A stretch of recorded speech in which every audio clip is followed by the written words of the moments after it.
It's so easy to become complacent when you do it every morning like I was doing and you never had any problems, and then you think you never will, and then you do, and then it's too late.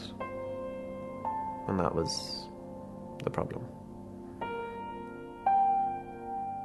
The morning of my accident, it was the beginning of March in 2010, last year, and it was calving time, so the cows were all in the sheds as normal, and I would have gone out as normal at about 8 o'clock to check cows, and a cow took exception to my being maybe trying to tag the calf, or I was too close to the calf, we just don't know. And basically just shoved me against the wall, and I cracked the back of my skull on the wall.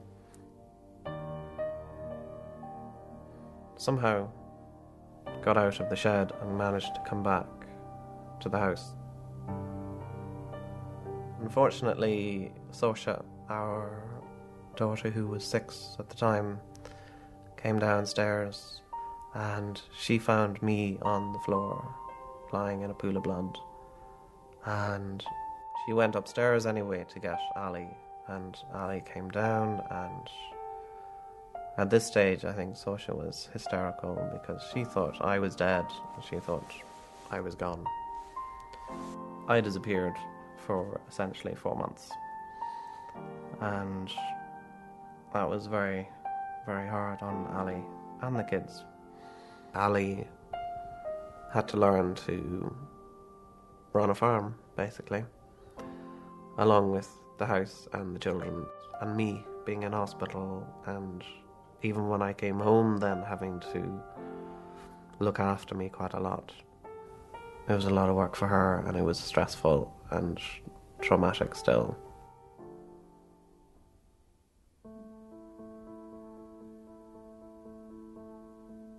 Emotionally, after a head injury, it's really not a good place.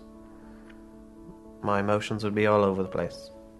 When I came home, I might have burst into tears for no apparent reason. And it was like that for a few months. I know Ali was scared to leave me on my own in the house. And maybe she didn't know what I would do, what state I would be in when she came home. And it made life very hard. I lost my independence. I was dependent on Ali or Mick or someone. With the farm, we were lucky that we had Mick, who was able to work full time. But that, of course, is very expensive when you're paying someone full time. It was not as serious as it could have been because I had insurance. Financially, the farm was beginning to look a bit sad, and there really wasn't much money left in the account by that time. This spring gone, we did make a few changes and made things a lot safer so that it was less necessary to be in the shed with the calf and the cow together, that it is possible now to kind of separate. If I was to think back to before the accident, if I was to say something to myself back then, I would have to say it's worth maybe putting in another gate now and not waiting until maybe you've survived a coma and maybe you haven't. Just to make it as safe as I can so that it doesn't happen again.